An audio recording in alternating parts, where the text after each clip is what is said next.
मन धागा धागा जोडते नवा मालिकेच्या येणाऱ्या आठवड्यामध्ये जबरदस्त ट्विस्ट आपल्याला पाहायला मिळणार आहे. अखेर सार्थक जे आनंदीबरोबर वागलाय त्याला पश्चाताप होणार आहे आणि आनंदीला तो सगळ्यांसमोर न्याय देणार आहे. हेच आपल्याला या ट्विस्टमध्ये पाहायला मिळणार आहे. तर शेवटपर्यंत व्हिडिओ नक्की बघा. सार्थक आणि आनंदी हे दोघंही एकमेकांपासून दुरावलेले असतात, पण मात्र या सगळ्याचा फायदा वृंदाने चांगलाच उचललेला असतो. पण मात्र सार्थक आणि आनंदीचं प्रेम हे इतकं घट्ट असतं की सार्थकला सारखी आनंदीचेच भास होत असतात आणि आनंदीला देखील सार्थकचाच भास होत असतो. आणि या सगळ्यामध्ये सार्थकच्या तर पूर्णपणे लक्षात आलेलं असतं की सार्थकशिवाय आनंदी आणि आनंदीशिवाय सार्थक हे अपूर्ण आहेत. पण मात्र वृंदा काकूनेच मध्येच घरामध्ये घोळ घालून ठेवल्यामुळे सगळं घर हे अस्वस्थ झालेलं असतं. अशातच मालतीला त्रास होत असतो. मालती ही चक्कर येऊन खाली पडत असते आणि या सगळ्यामुळे वृंदाने घातलेल्या घोळ्यामुळे चाळकर यांना समजलेलं असतं की आनंदीची पुन्हा दुसऱ्या लग्नाची काय अवस्था आहे. म्हणून मालतीला आनंदी समजवते की तू कंटाळा करू नकोस, त्रास करून घेऊ नकोस, सगळं व्यवस्थित होईल. पण आपली दुसरी मुलगी ही आपल्या पुन्हा घरी आली, माहेरी आली हे समजल्यानंतर मालतीचा तोल जातो. मालती आता काही करून सार्थकशी भेटण्याचं ठरवते. म्हणूनच ती सार्थकला भेटायला येते. तेव्हा सार्थक हा आईला बघतो तेव्हा तो टेन्शनमध्ये येतो. तो म्हणतो की आई, तुम्ही कशा आहात? पहिले बसा, हे घ्या, पाणी घ्या. तुम्ही ठीक तर आहात ना? मालतीची अवस्था त्याला बघवत नाही म्हणून तो तिला विचारतो. त्याच वेळेला मालती म्हणते की सार्थकराव, तुम्ही हे मला कसं विचारू शकता की मी कशी आहे ते? एक आई जिची मुलगी कायमची पुन्हा माहेरी आले, जी मुलगी पुन्हा दुसऱ्या डिवोर्सच्या मार्गावर आहे, ती मुलीची आई कशी खुश असू शकते सार्थकराव? असं सगळं आता आनंदीची आई मालती ही सार्थकला विचारते. आता तिच्या आवाजाने सगळेजण जमा होतात. शकू येते आणि शकू आणि आनंदी मालतीला खूप शोधत असतात. आणि येता इथे आनंदीला आल्यानंतर कळतं की शकू तर सरांच्या ऑफिसमध्ये आहे. तेव्हा आनंदी विचारते की अगं आई, तू इथे अशी कशी? आम्ही तुला कुठे कुठे नाही शोधलं, घाबरलो होतो आम्ही. एकतर तुला घरी चक्कर आली आणि आता तू इथे, काय झालं हे सगळं? तेव्हा मग आता आनंदी तिकडे सार्थककडे बघत असते, मात्र सार्थक देखील तिच्याकडे बघतच असतो. आनंदी त्यावेळेला काहीही बोलू शकत नसते. ती फक्त आईला विचारते. तेव्हा आनंदी हे सगळं बोलत असताना मात्र मालती सार्थकला सांगते. ती म्हणते की सार्थकराव, आज तुमच्या काकू आल्या होत्या. तिने आनंदीची बॅग आमच्या दरवाजासमोर फेकून दिली आणि फेकून दिल्यानंतर सगळे चाळकरी बघत होते. आमची छितू झाली. खूप वाईट वाटलं मला. मला वाटलं होतं की निदान तुम्ही तरी आम्हाला समजून घ्याल, पण नाही, असं काहीच झालं नाही. हे सगळं रेश्मा बघते आणि रेश्माला बघून राग येत असतो. हे सगळं मालती बोलत असताना आनंदी पण सार्थककडे बघत असते. ती म्हणते की आई, प्लीज हे सगळं बोलू नकोस. तेव्हा मालती म्हणते की नाही आनंदी, नाही, आत्ता बोललं पाहिजे. मला समजलंय, शांत बसून काय होणार नाही.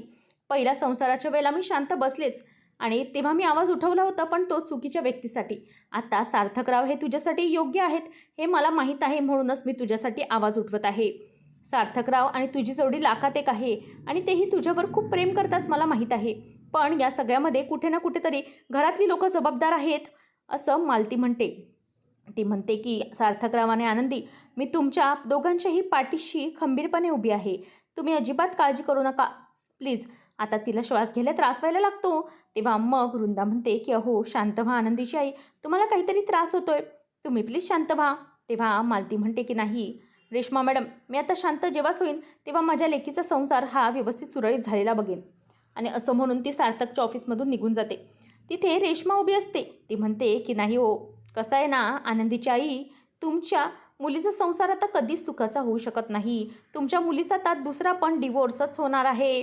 आता असं म्हटल्याबरोबर इथे वृंदा ही अगदी आनंदाने चिकाळा मारत उठलेली असते. तिला कळलेलं असतं की सार्थकच्या ऑफिसमध्ये मालती आलेली आहे. मग आता या सगळ्यामुळे तिला खूपच जास्त राग आलेला असतो.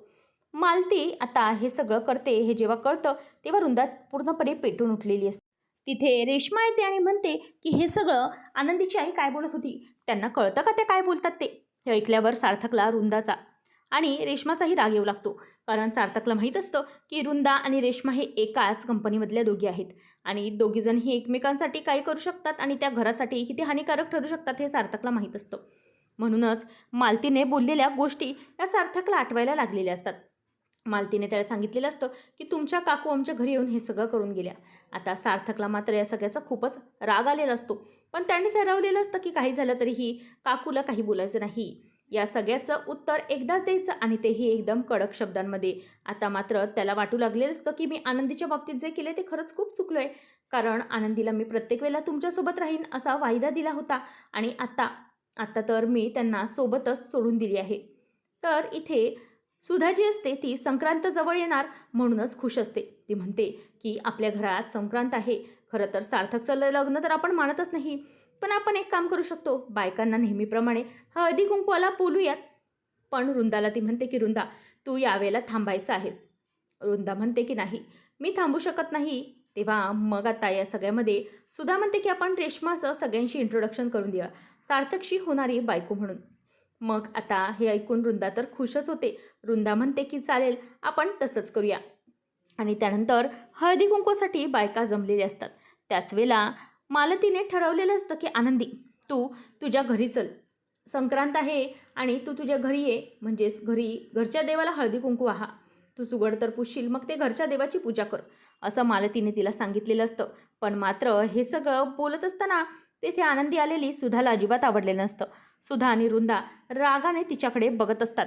त्याच वेळेला मग आता वृंदा देखील त्या हळदी कुंकूच्या कार्यक्रमामध्ये सहभागी झालेली असते. सुधा आता बायकांना म्हणते की तुम्ही आलात त्याबद्दल तुमचं खूप स्वागत आहे राजाध्यक्षांच्या घरी. आता घरची सून नेहमी मानाप्रमाणे तुम्हा सगळ्यांना हळदी कुंकू देईल.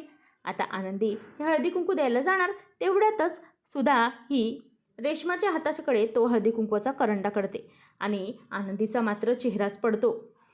सुधा म्हणायला लागते की या घरची सून आहे ती म्हणजे रेश्मा. बरं का, या आमच्या घराची होणारी सून ही रेश्मा आहे. आता रेश्माचं नाव ऐकल्यानंतर मात्र आनंदीचा खूपच जळफाट व्हायला लागतो. ती चिडते. तितक्यातच मालती ही म्हणते की एक मिनिट. आनंदीला ती बाजूला करते आणि म्हणते की तुम्हाला कोणी सांगितलं की या रेश्मा मॅडम सार्थक सरांच्या होणाऱ्या बायको आहेत. माझी मुलगी आनंदी ही सार्थक सरांची बायको आहे आणि हे सगळं तुम्ही सगळ्यांसमोर सणासुदीच्या दिवशी नाकारू तरी कसं शकता. सुवासिनी ती आहे, ही रेश्मा मॅडम नाही. तेव्हा मग वृंदा आणि सुधा म्हणायला लागतात की हे सगळं तुम्हाला कोणी सांगितलं. ही आनंदी या घरची सून कधीच होऊ शकत नाही आणि या घरची सून ही रेश्माच असू शकते. आनंदीला कधीही आम्ही सून मानूच शकत नाही, असं सगळं सुधा ही मालतीला म्हणते. तेव्हा मालती म्हणते की हे बघा, हे सगळे तुमच्या मनाचे खेळ आहेत. तुम्ही तुमच्या या सुनेला सून माना किंवा नका मानू, पण सार्थक सरांनी त्यांना कधीच बायको मानले आणि तिला बायको म्हणून कधीही सार्थक सरांनी तिला स्थान दिलेलं आहे. आता हे ऐकल्यानंतर मात्र लगेच सुधा शांत होते आणि आनंदी ही तिथे उभी असते. तेव्हा मालती सुधाच्या हातामधला हळदी कुंकूचा करंडा घेते आणि आनंदीच्या हातामध्ये देते आणि म्हणते की हे घे आनंदी, तूच या घरची लक्ष्मी आहेस. त्याच वेळेला तिथे अरविंद येतो आणि अरविंद पण म्हणतो की हो आनंदी, या घरची लक्ष्मी तूच आहेस. मला इतकं तरी आठवतं, लक्ष्मीपूजन पण मी तुझ्याच हस्ते केलं होतं आणि आता हे पण मी तुझ्याच हस्ते करणार. सार्थक तिथे येतो. सार्थक देखील सगळ्यांना ठणकावून सांगतो की हो, माझी बायको ही आनंदी राजाध्यक्ष आहे आणि कोणीही रेश्मा वगैरे नाही, ती फक्त माझी मैत्रीण आहे. समजलं काय? असं म्हणून सगळ्यांसमोर आता सार्थकने आनंदीलाच आपली बायको असल्याचा पुरावा सगळ्यांना दिलेला असतो. सुधा मात्र तोंड पाडून बसते आणि आनंदी मात्र खूपच खुश असते. आनंदी आणि तिच्या घरच्यांचा केलेला अपमानाचा बदला सार्थक कसा घेणार हे पाहणं रंजक ठरेल. अशाच अपडेटसाठी चॅनलला नक्की सबस्क्राईब करा.